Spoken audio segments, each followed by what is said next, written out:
Kalau berpacaran memang banyak pantang larang.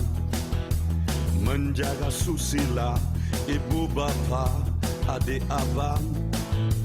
Apabila berdua carilah tempat yang terang, agar tidak pula mencoba aksi terlarang. Boleh pandang-pandang, jangan pegang-pegang, duduk renggang-renggang, bertambah sayang.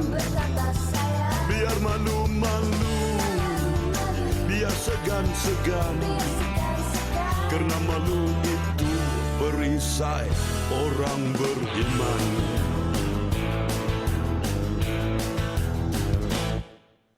Kalau berpacaran jangan tunggu lama-lama.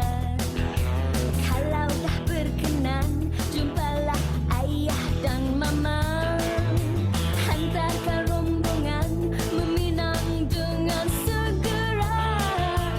Kalau terlambat, kekasihmu disambar buaya. Boleh pandang-pandang, jangan pegang-pegang, duduk renggang-renggang, bertambah sayang.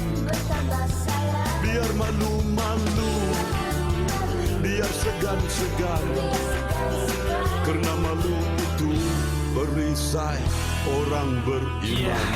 Kita sambung cerita kalau kamu berdua, aku yang ketiga. No, ha. Aku penambah perasa, akulah pendarap nafsu serakah. Hai teruna bikin perangai selamba, hati si darah kata tak apa.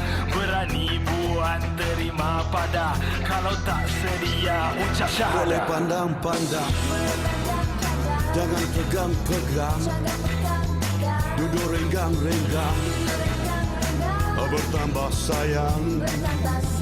Biar malu-malu, biar segan-segan, karena malu itu perisai orang beriman.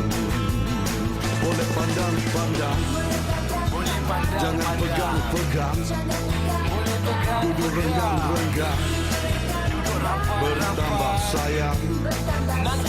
Biar malu-malu, biar segan-segan, karena malu itu perisai orang beriman.